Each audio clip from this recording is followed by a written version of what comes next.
માટે લઈએ, કારણ કે રેકોર્ડ નીચલા સ્તર પર આપણને ફરી એકવાર એક શરૂઆત આપણને રૂપિયો બતાવી રહ્યો છે અને 87.50 જે છે અહીંયાથી રૂપી ક્રોસ કરી રહ્યું છે against the US dollar. Opening ટ્રેડમાં જ આપણને જોઈ રહ્યા છે કે એક રેકોર્ડ લો લેવલ પર એક ઓપનિંગ બતાવી રહ્યું છે વેનસડે ક્લોઝની, એટલે ગઈકાલ ક્લોઝની સામે. કઈ રીતે હવે આગળ એક વ્યૂ રૂપીના ફ્રન્ટ પર તમે અહીંયાથી રાખી રહ્યા છો? આપણે એક સમજવાનું કે ડેફિનેટલી રૂપી અત્યારે એક રેકોર્ડ લો પર ચાલી રહ્યું છે, પરંતુ પાછલા વર્ષ દરમિયાન તમે જોયું તો જ્યારે ડોલર ઇન્ડેક્સમાં લગભગ 8 થી 9% એક એપ્રિસિએશન હતું, ને જ્યારે બીજી ઇમર્જિંગ કરન્સીની જો વાત કરીએ કે બ્રાઝિલ છે કે રશિયા છે કે ત્યાં બધે જે છે એ મોર દેન 10% કરેક્શન એ બધી કરન્સીની અંદર હતા.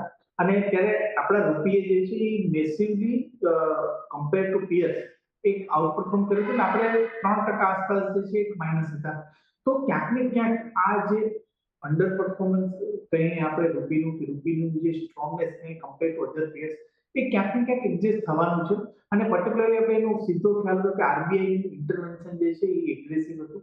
હવે ક્યાંક ને ક્યાંક આરબીઆઈ અત્યારે એ જે ગ્લોબલ કારણ કે આપણા એક્સપોર્ટ જે છે હર્ટ થઈ રહ્યા હતા રૂપીની એપ્રિસિએશન હિસાબે, ને એની ઇમ્પેક્ટ ક્યાંક ને ક્યાંક અત્યારે આરબીઆઈ જોઈ રહ્યું છે કે એ અત્યારે જે સ્ટ્રોંગલી કંટ્રોલ હતો એ અત્યારે થોડું લૂઝ થઈ ગયો છે. મારું માનવું છે કે હજુ પણ અહીંથી થોડું ડાઉનસાઇડ રૂપીની અંદર પ્રેશર જે છે જોવા મળી શકે છે. જે પ્રમાણે ચાર્ટ સ્ટ્રક્ચર જોવા મળી રહ્યા છે એ જોતા લાગે છે કે હજુ પણ અહીંથી આપણે ડેપ્રિસિએશન રૂપીની અંદર આવી શકશે. અને આરબીઆઈની પોલિસી જે આપણે અત્યારે રેટ કટની વાત એક્સપેક્ટ કરી રહ્યા છે, જો રેટ કટ આવશે તો રૂપીની અંદર ડેફિનેટલી નેગેટિવ ઇમ્પેક્ટ રૂપી પર જોવા મળશે અગેન્સ્ટ ડોલર. એટલે ક્યાંક ને ક્યાંક મારું માનવું છે કે હજુ પણ અહીંથી ડાઉનવર્ડ ટ્રેન્ડ રૂપીનું ડેપ્રિસિએશન જે છે કન્ટિન્યુ રહી શકે છે.